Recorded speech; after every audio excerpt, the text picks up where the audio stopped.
You're listening to the Healthy and Thriving Career Mums podcast, where every week you will learn about healthier habits and hacks to create and support a healthy and thriving lifestyle as a busy mum. I'm your host, Wendy, and I truly believe that the best gift you can give to your family and the world is a healthy, thriving you. Let's dive in. Lovely, and welcome to episode 10 of the Healthy and Thriving Career Mums podcast, season 3. And I have an incredible guest lined up for you today. But before we get stuck in, I just wanted to remind you about a couple of my amazing resources for you: my meal planner, our Facebook community, but also my weekly VIP mailing, because that is where I share so many extra tips, resources, coaching with you. So if you haven't subscribed to any of those resources, check out the links in the show notes and get involved. So yes, today I am interviewing my amazing friend Jo, and we're going to be covering some quite difficult subjects around IVF, premature birth. So I just wanted to let you know and give you a heads up of that in advance of the episode, and also just to acknowledge those of you who will be observing World Prematurity Day tomorrow, Thursday the 17th of November 2022, if you're listening in the future. And I just know this is a day that is so poignant and that, reflects and, represents so many of our community. And having had so many friends who've been through this experience, I just want to acknowledge what heroes you are. I know it's not easy, and that's why I wanted to talk about these subjects. And if you are somebody who is currently going through fertility journeys, IVF struggles, etc., just know that I get it, and that if you ever want to chat, my DMs are always open, because I get it. I know how hard this process and journey can be. Right, let's get stuck into today's episode. So hello, everybody, and thank you so much for joining me on this episode of the Healthy and Thriving Career Mums podcast, where I have my gorgeous friend, Joanna Theis, with us today, or Joanna Theis, if we want to be completely professional. Although for ages, I was like, I thought it was Joanne. And then I was like, no, it's Joanna. Mm-hmm. Yes, I know. Jo's like, yes. Like, how many times have people done that to you over the years?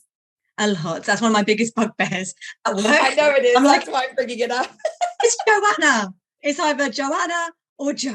But I get that with my surname. Everyone puts an S on the end of Griffith and calls me Wendy Griffiths. And I'm like, I'm not Wendy Griffiths. I'm Wendy Griffith, singular. Yes. So I totally get it. But yes, Jo and I met in very unusual circumstances, which we'll go into a little bit more detail about today. But we formed a bond that became unbreakable, and you'll understand why. And from there, we have known each other now, over 6 years. We've been through a lot. We are friends first and foremost. We are Arbonne business partners as well. And we've just been on this journey of motherhood together, because our daughters are actually only a few months apart. Well, they should have actually been a few months apart. They're actually 6 months apart. And there's a reason for that. So Jo, just very quickly, tell our audience who you are, where you're from, just give us a little bit of a whistle-stop tour, what you do. And you are such an inspiring, incredible, healthy and thriving mum in my eyes. So yes. Thank you. So hi, everybody. I'm Jo, and I am a mum to gorgeous Amelia, a wife to my husband Clive. I'm over in Hertfordshire, which is where we met originally, and I work in the corporate world as a learning and development partner. And I met Wendy in, as Wendy says, the most unusual of circumstances, and I'm really excited to be here today. I feel like I'm on a TV show. It's really cool. So thank you for having me, and I'm really excited to chat. Amazing. So let's dive into that first meeting. So the first time I sort of properly met Jo, I was under the influence, not of any alcoholic beverages, but of anesthetic.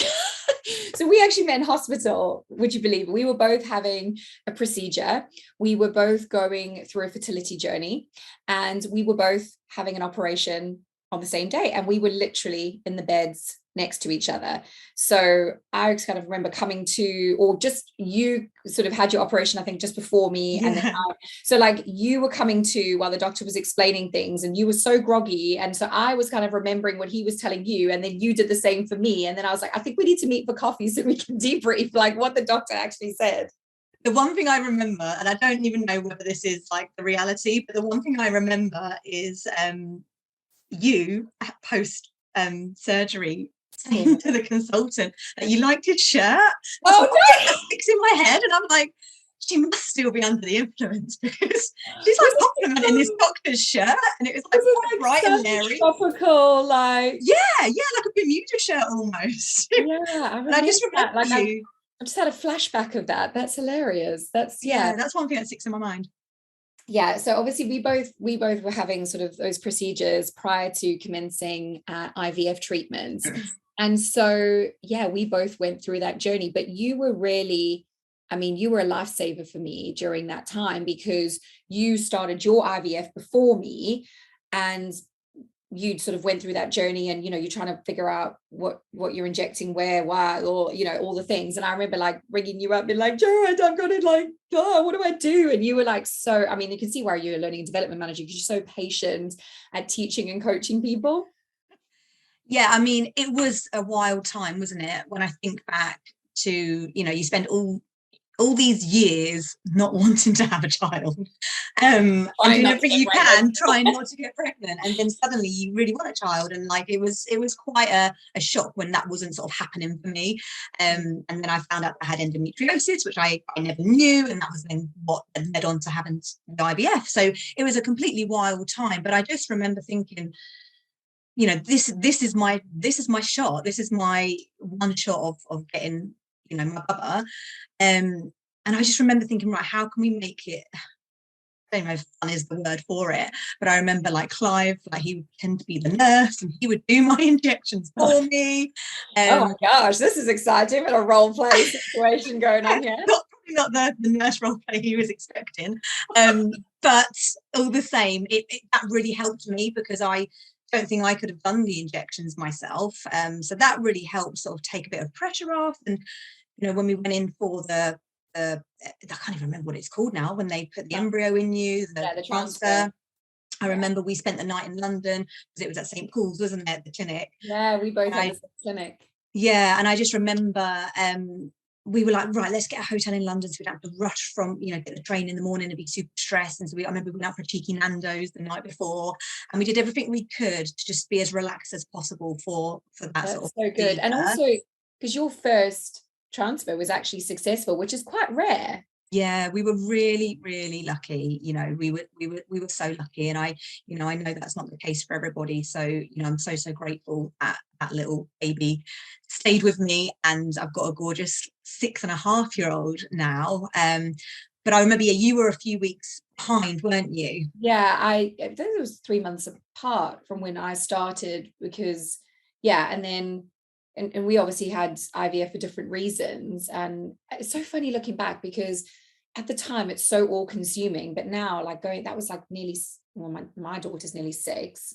so that would have been 7 years ago now. Years ago I was pregnant, but 7 years ago that I was going through that journey of discovering that we were also having difficulties and what that looked like. So for anyone who's listening to this or watching this right now and just thinks, like, if you're in that place right now where it just all feels so overwhelming and so like all consuming, like Joe and I get it, like we know what it's like to be in that place, and it's a very lonely place.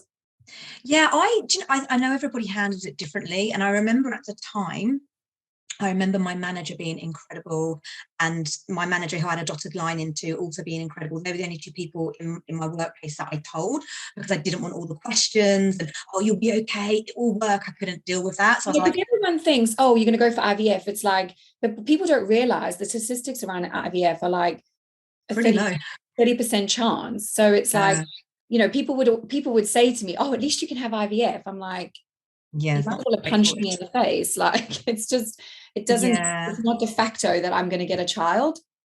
Yeah, I literally, we were quite intentional with who we told. So we didn't tell many people that we were going through the procedure. And that was just purely because I couldn't be dealing with all the questions. And so we were just we just kept it private. Our parents knew. My manager, I obviously had to tell, because I had to, every other day you're going for a scan or a blood test. It's so like time consuming, all the scans and the checks, and it takes over your life.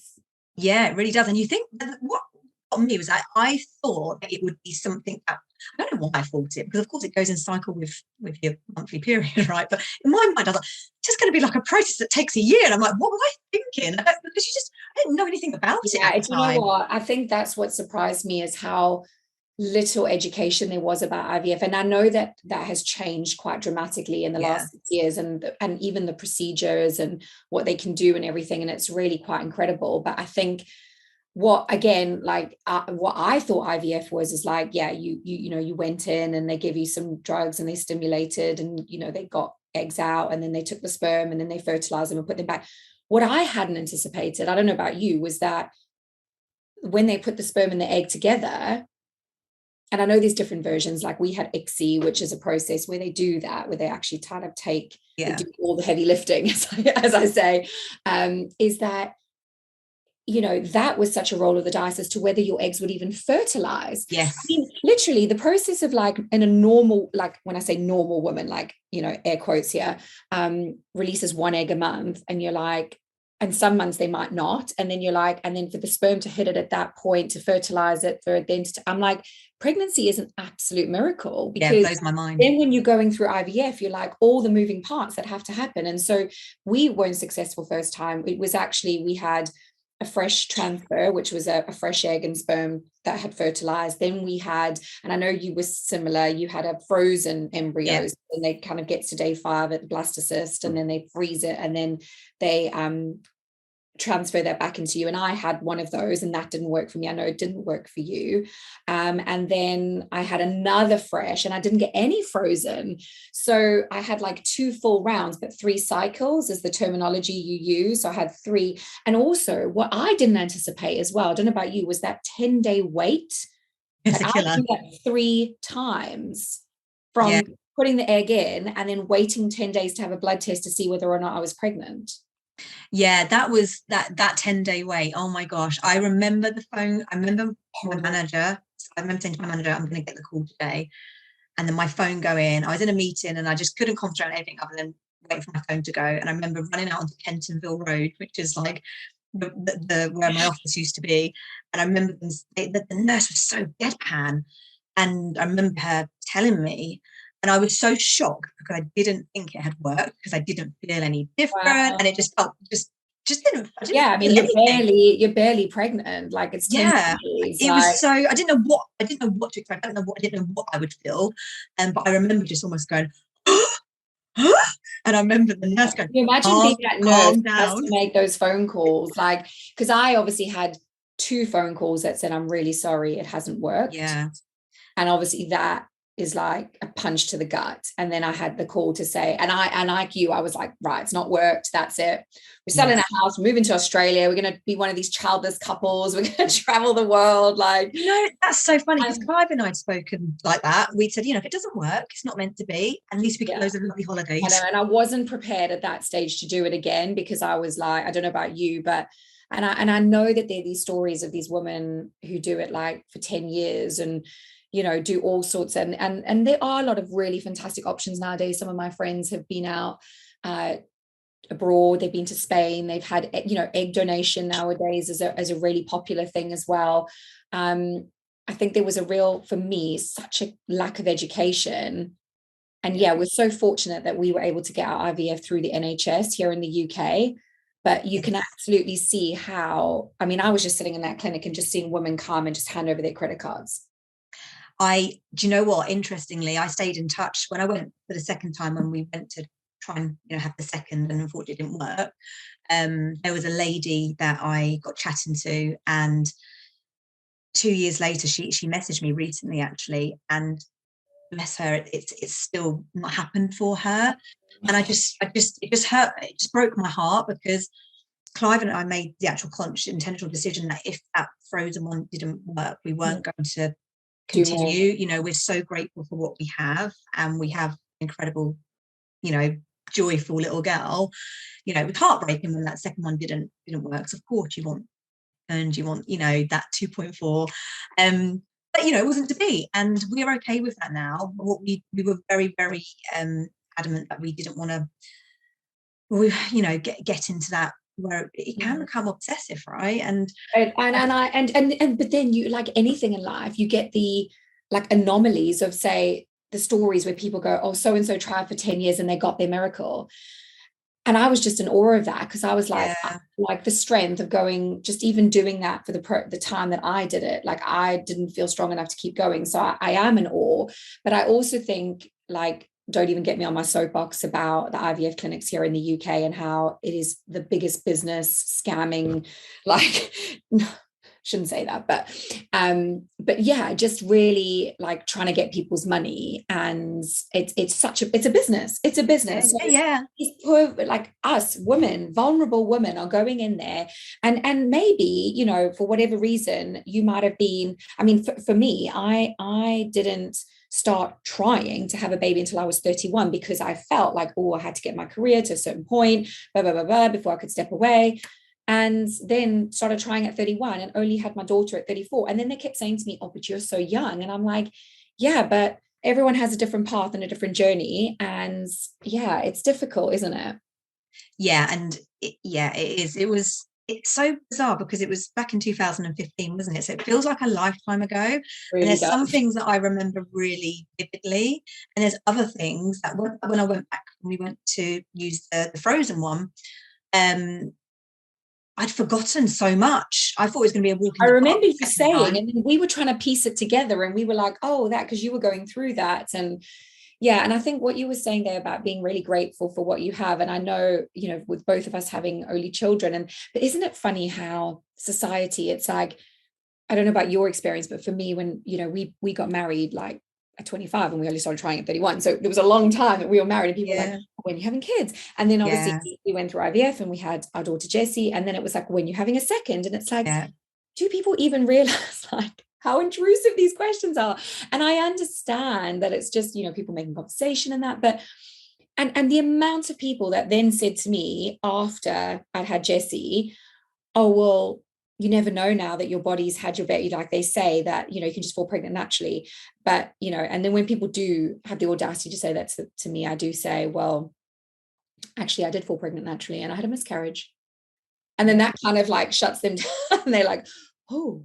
And I'm like, so I've had that double whammy of having had a miscarriage and having gone through IVF. So I feel like, yeah, I just think if anything about this episode, we can just maybe get people to think a bit more about what we say to other women.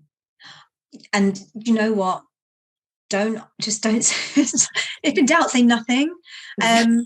Because just like if you see a woman with a big stomach, don't say when are you due? Like, never do it. Just don't do it.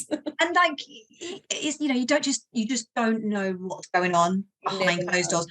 Some people choose not to have children because they don't want to have children. Some people shouldn't have to justify exactly that. Whatever you choose is fabulous, you know. And I just think it's such.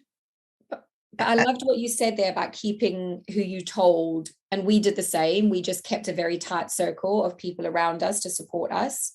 I think that was just to protect myself and Clive more than anything. You know, we can't control what happens. Essentially, there was things that we did, of course, but we can control, you know, like the amount of people we sort of tell, so that will then control the kind of questions that we get. We can control our sort of mindset with it. So we tried to make it a bit jovial, you know, which was bonkers really, because it was a really it was sensitive. Can I just, this is gonna probably be a little bit of a TMI share, but it's hilarious now when we tell the story about you know, going for IVF, and like it still floors me, and he gets the dirtiest look from me when my husband goes, yeah, and it was so embarrassing when I had to like go in the room and like do my part, and I'm like looking at him as if to say, oh yeah, because having my legs in stirrups and 3 doctors staring down my vajayjay wasn't about like let's, you know, perspective. He also had some really niche material in his cubicle, which he was like, yeah. So yeah, you do have to find the humor in the process, because if not, as you say, you'll go a bit dilly bonkers with it all. I think that's our coping mechanism for me and Clive. Find the humor in things. Yeah, but I do remember like waking up from the final transfer, like when obviously they sedate you and then they insert the eggs and whatnot. Oh no, when they took the eggs out, the third time, and that was obviously one of those eggs was soon to be Jessie. But I remember waking up from that like procedure and just bursting into tears because I was in pain and just saying to Barry, I'm never doing this again. Like I was so done. It's your body. It's I just it's, cried. it's I imagine invasive, how isn't helpless it? he must have felt seeing me go through all of that. And then they had to watch us do childbirth. So moving on from the IVF, obviously with your story, and I really hope if like this episode is triggering anybody in terms of like what we're sharing. I mean, my hope is really, I feel through sharing vulnerably with you about our experiences, this will give you either some understanding or, you know, the opportunity to go away and research or support a friend who's going through this. Like that is my hope with this. But yes, obviously I want to make sure that people are supported because this is, you know, this is hard stuff to talk about. I know, yeah, as you say, some of it feels so fresh and others of it I feel so distant from. But obviously then like you think you got pregnant, got your baby on the way, and then what happened, Jo? So we kept everything quiet. We waited until the 12 weeks until it was safe to sort of start telling people. Had the most incredible pregnancy. You looked amazing. A little bit of nausea, but that was it. As soon as I got to Euston Station and got a bacon butty down me, the nausea went. So I just stopped reading the newspaper and like magazines and stuff on the train going into work. But yeah, so everything was brilliant. We went on a baby moon to Seville, lovely. And I remember this day crystal clear because we'd been to Mothercare that day and we'd been joking about hospital bags. Oh, what week do you have to get your hospital bag ready? I was like, oh, we've got ages yet. Just like 28 weeks. I know, because you're following the checklist and you're like, yeah, and like, you know, we've got loads of time. And I remember it was a Sunday. Clive had been out the day before because he had a friend over from Singapore. So he'd been out with all his boy mates. So he was a little bit tender, but he was cooking a roast dinner. I was watching Marley and Me. Got up to go to the bathroom and felt this gush of liquid. Legged it to the bathroom, thinking, oh my God, what is this? And it was clear, it was like water. But I was 28 weeks at this point, and I was like, it shouldn't be happening. So obviously freak out, Clive. So we ring 111. We didn't know what else to do. We ring 111. And then they were like, right, just get to hospital. So we went straight to hospital. Long story short, so my waters had broken. And when your waters break, usually that's an indication that you're going to go into labour. So they monitored me for the next 48 hours. They stuck this injection in my bum, and it was, I can't remember what it was now, but basically it's to support the baby's lungs if the baby comes out early. Steroid. Support the lungs. Steroid, that was it, yeah. And they're like, it's going to hurt. We have to do one now and one in 12 hours. And it's like a bee sting. I remember that crystal clear.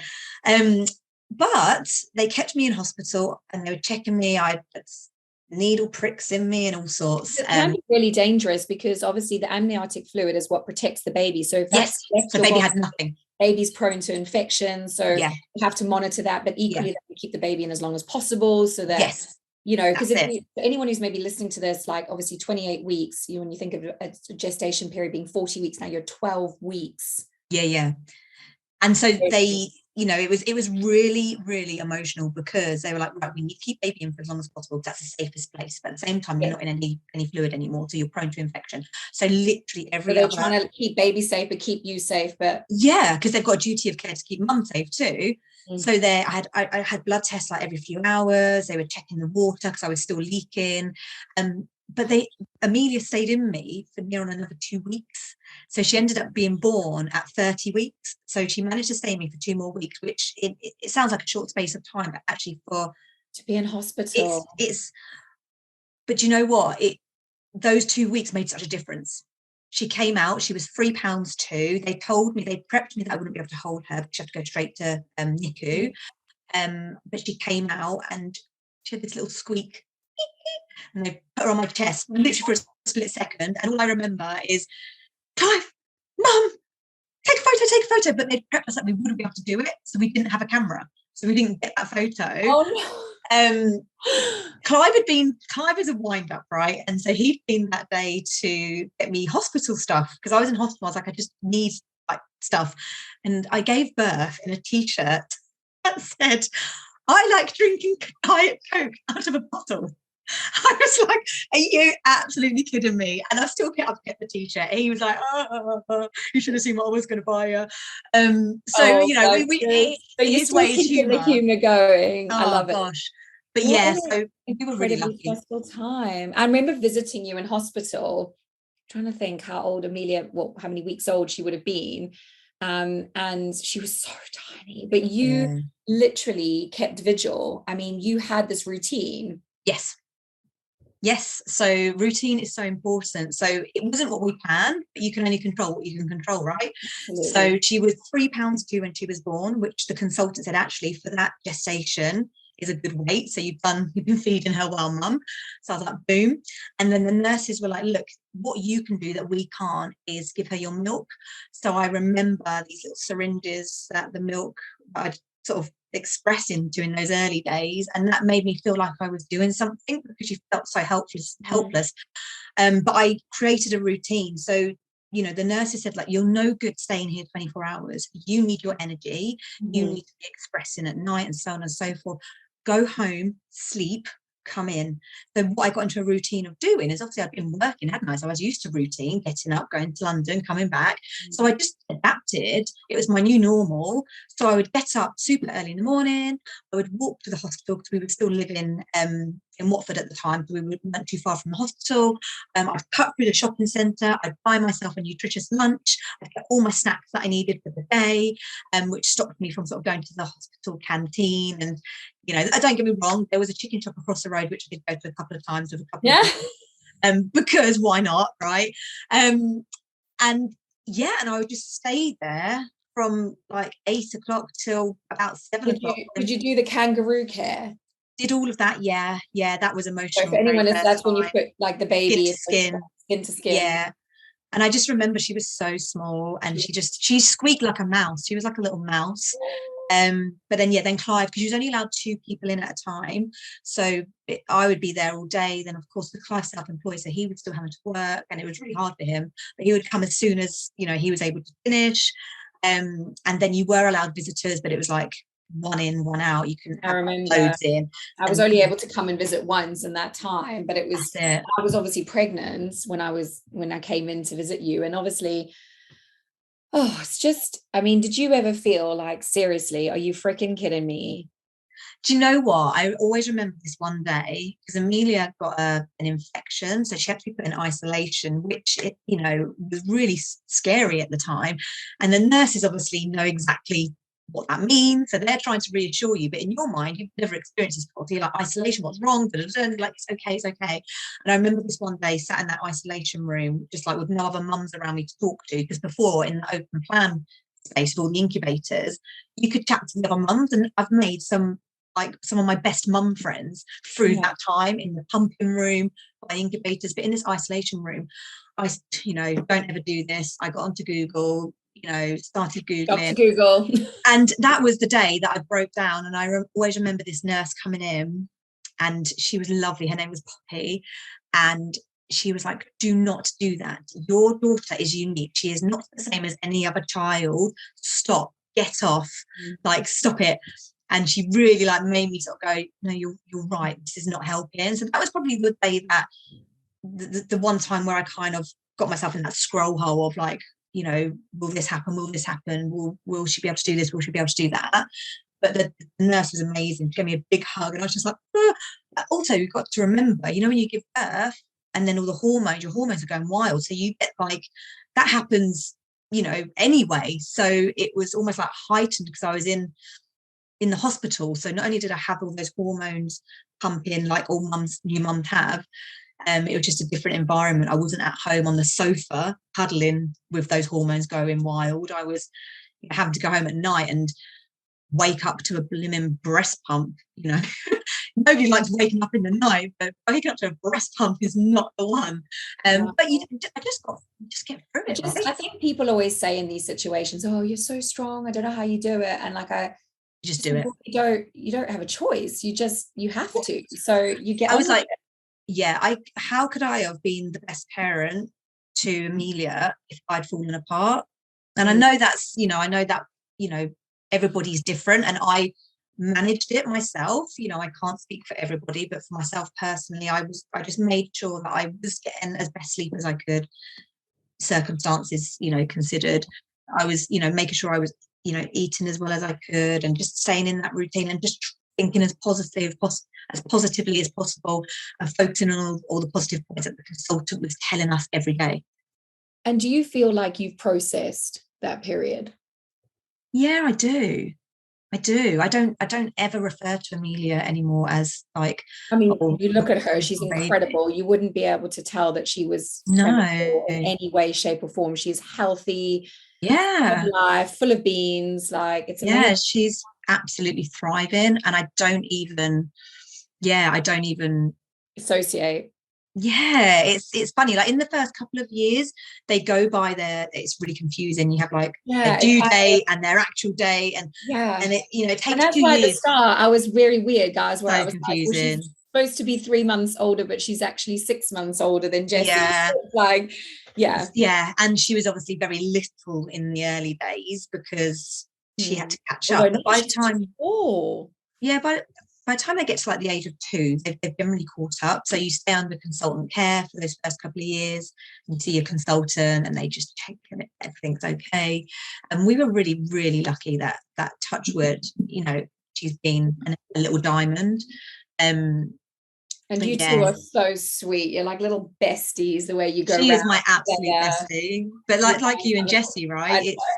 But I think, again, there's just such a newfound appreciation, like when you've been through journeys like we've been through. And I think, you know, it's why I'm that mom. Like, I put a post up on social the other day where I was like, my journey to motherhood was not an easy one, which is why I celebrate the milestones hard. Because like, for me, it's just everything. Like, I just wanted to be a mom so bad. And there was a time when I didn't know that would be the case. And I just think, it is the best thing. And she is my little bestie. And it's so cool now, isn't it? They're at an age now where you can actually hang out with them. And so much sass. Sass. Yeah. My husband looks at me and he's like, she is you. Yeah. And my mom, obviously living with us, is just like smiling, and I'm just going, hey, back.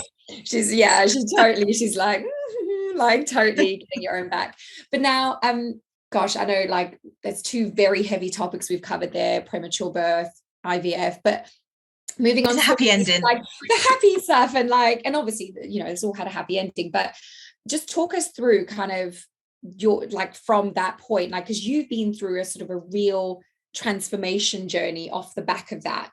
So talk us through that health journey, because this is obviously the Healthy and Thriving Career Moms podcast. And you know, you've got a career, you know, you're very proactive with your health, so just talk to me a little bit about that. So happy ending with the bubba. Fast forward to maternity leave sort of coming to an end, going back to work, and I'll be honest with you, I just did not feel like my best self. And I just, if anything, I felt sluggish, and went back to work, and I just I didn't feel sparkly like before. And I guess, long story short, you know, I reached out to you because I saw you hopping, skipping and jumping. I was like, what is she doing? I am not. I need some of this, whatever it is. And that's where really you introduced me to my journey to health, if you like. You know, in my 20s, I thought I was probably healthy, but I wasn't. I did bonkers things like, you know, crazy calorie counting, all sorts of stuff to look a certain way. And actually, it was more than that. My journey to where I am today has been more than just the way I look. It's been like my energy, how I feel, my sleep, all of that stuff that I think in my younger years I didn't really take into consideration. And it's only as I've gotten older that I realised the holistic approach to it, you know. And I know that doesn't mean like woo woo, you know, like it just means, because I like my clients, I want to look at things holistically. I want to look at your sleep and your stress and your eating and everything, you know.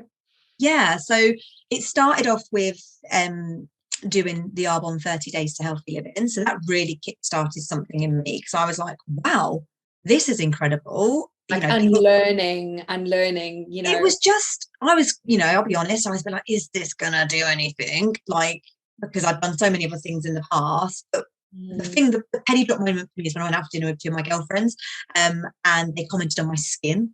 And I was like, oh my gosh, like nobody ever comments on my skin. Because everyone focuses on weight loss for things. And I'm like, no, it's like energy and skin. And weight loss is a great byproduct if that's what you need it to be. But it's, so much more healthy, healthy living is so much more than just the size that you are. Yes. So it was, I had this energy that I'd never experienced before. So when I went away for my brother-in-law's wedding in Greece, I was like, I felt confident. I just felt my sleep had improved. So many good things came from those 30 days that then kind of almost like lit a fire in me, I guess, to continue. Like, why after 30 days would I not want to continue with what I had learned?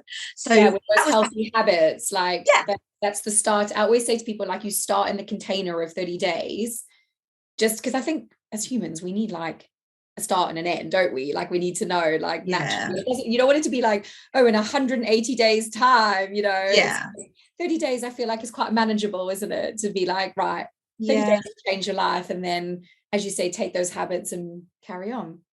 Absolutely. And it's been like, what, 4 years? 4 years, 5. Yeah. I'm dating it there, 5 years. But I mean, you're so healthy and thriving, and you've got this amazing community, and you've become so well known in your community for like all your recipes. And honestly, I did cook before, but not really. I'd say like you're such a little chef now. I love it. Yeah. I love cooking. I've created some incredible You're very easy habits. cooking though. You don't do like anything. Simple. Keep it simple, no faff, easy, but tasty and nutritious. So it's a win-win-win, because who's got time to faff? No. Who wants to eat bland food? No. But who does want nutritious food? Yes, we do. So the 2018, that 30 days just transformed me, lit a fire in me. I've been consistent over that time. I am still human. I followed the 80-20 rule. So, life is about balance. So of course, definitely. I will still live life. But actually, who is it? I can't remember who said it, but it's what you do the most that counts. And that really stuck with me. Your habits are what you do most of the time. And that's why I see myself first and foremost as a healthy habits coach, because I'm, and I think sometimes it's like, we know the things that we need to do, but it's like we need a coach to help us understand why it is that we're not doing the things that we need to do. And I think that's it's getting to that root core, isn't it? And it's a real mindset shift, really. It's taken away that what we've learned in our younger years, what we used to see in the media. You think about magazines back in the day, awful. People were body shamed, poor celebrities, just a bad angle. All that fed into our brains, which is, of course, why a lot of people really focus on the way they look, I guess, because of what we've been fed subconsciously. So it is a lot of unlearning to do, and changing that mindset that it's so much more than what you look like. It's like how you feel, are you sleeping well, what your energy levels like. All of that stuff is really, really important. And it's impacted in, because you obviously have a very full plate now. I mean, obviously you work full time, but you've also been undertaking your coaching qualification as well. Yeah. So just tell us quickly about that. So I embarked on that last October, so close to the end. You ask any of my work colleagues and they'll tell you. Everyone's like, I can't wait till she's finished. So especially, but I've got a colleague that's doing it with me, and it's been a hard graft, but it's been so satisfying as well. And the coaches that I've been supporting along the journey, they've provided such wonderful feedback, which has really been brilliant for me to know that how I'm supporting them is helping them. So I'm really excited to finish that qualification. Coach Jo. Get into the endpoint assessment now. So that's just collating all the portfolio and then revising and all that fun stuff. I feel like I'm so excited. You've worked so hard. You deserve it. Right. To finish off today, we are going to do a quick fire round of questions for you. Okay. And so you've got no notice of this, and I'm just going to hit you up, and then you have to just answer the first thing that comes on the top of your head as quickly as you can. Favorite movie ever? Oh gosh, I nearly swore then. That's a hard question. This is going to sound really random. There's a film called Collateral. with Tom Cruise. Yeah. It's a film that I can watch over and over again. I love those films. I think everyone's got to have some of those. My besties is Gone in 60 Seconds, and she loves that one. It's so weird because Tom Cruise plays a badass, and I know he does in Mission Impossible, but he plays a baddie. He's an assassin, and that's so not Tom Cruisey, right? And he's got swag. I don't know, and Jamie Foxx is brilliant in it. Fan. See, he does not do it for me. Well, I'm not a massive fan of his, but I just like the fact that he's not how he normally is in other films. In this film, and it's a tense film. I've heard of this film, but I've not watched it. So it's really old. It's really old. No, I know it is, but I need to go watch it. Right, favorite song that gets you like in the mood, kitchen dance party style, like that music comes on and you're just like, I gotta dance. Do you know what I do? I love all genres of music, but I do love a bit of house. I love dance music. So something like Groove Armada, Super Styling. That is a tune, and it reminds me of one of my besties who lives in Australia. So whenever I hear it, I'm like, oh yeah, I do love dance music. It is my favorite, and country. Like I know they're very different, but I love it. Just gets me in the mood. Okay, favorite tipple drink. I would probably say a glass of bubbles. Champagne, but most of the time it would be Prosecco, but champagne is the preferred. Fair enough. Yeah, that's a lovely treat. Favorite Arbonne product? Well, there's 3. It's the Green Shot, which is made up of 3 components. So your gut health, your skin elixir, and your superfood greens. But that is my non-negotiable every single day. Love it. So good. You always share that on your story. Love it. Right, your quick, best, easy fave go-to supper that you can just like whip up with no kind of thought. You just do it, get it done for the family, go. Spaghetti bolognese. So what I do with that though is I batch cook tomato sauce once a month, and so I add. So the tomato sauce got hidden veg in it, so it's whizzed up, and then I just take it out of the freezer, and then I just cook the mince and do all the other bits. That's super quick. And you do a lot of plant-based cooking as well. Like I know you're not veggie, but you do eat a very plant-based diet. I do, and that's really easy as well. So if you don't want to get food poisoning, plant-based is your winner. You can throw everything in a pot. No, if you like sort of spices and flavors, just go wild and just make whatever. And it's so easy and it's so nutritious and filling, and you can freeze it. I make lots of big one pots that I just throw things together. I call you Joe the one pot wonder. You are. Love it. Queen of it. Right, final thing, your top tip for busy working mums. Like what is your go-to tip? Well, my friends call me Monica, so I would say organization, prep and plan. So I'm really big on writing lists, especially like with Amelia, and I can imagine if you've got a massive household, lists would be even more important. But just things like knowing that the school uniform's ready for the next day, knowing what you're going to do for breakfast, knowing that you've got the stuff in the house to do the breakfast, and knowing or having an idea of what you're going to make for dinner. Just planning. Are you big on meal planning then? Yeah, absolutely. Yeah, well, no way. I never knew that. But no, it is, and I think that again, that's from learning from yourself, from the community. All of that good stuff that I've learned over the last couple of years, That's why you love our habit tracker, because you love ticking, things off a list. Very satisfying. Very satisfying. If I've got a new resource, I'm like, Joe, can you test this out? She's like, love it. Yeah. Whatever it is. It's the simple things that make me very happy. Simple things that make me happy. Oh, I love a little list tick. Well, I know there has been a chock-a-block episode today, and we have covered a lot of information there.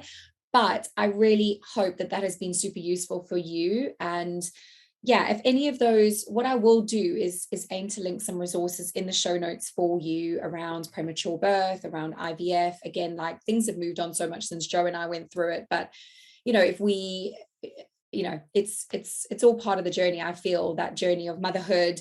And I really want to be raw and real with you about, stuff that we as a community face, stuff I've faced, stuff that, other moms have faced. And so, yeah, I hope that has touched you in some way today. And if you have any questions, do reach out to us on the DMs. Joe, what's the best way for people to find you? Instagram is probably the quickest way. Love a bit of Insta. What's your Instagram handle? It's Jobo1881. Were you born in 1989? Yes, I was. And I created that little logo when I was 18. It's the Jobo 1881, and it's stuck with me ever since. I love it. Amazing. Jobo's my nickname, so. Well, thank you so much for sharing your heart with us today and all your top tips. Thanks for having me. I'm excited to see everything that comes from you in the future. Thank you for having me. It's been really enjoyable. Thank you.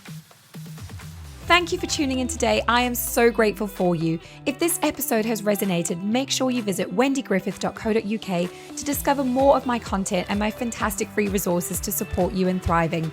Or if you'd like to continue the conversation further, drop me a DM via Instagram at Wendy Griffith Live Healthy. I'd love to hear from you. Until next time, keep thriving.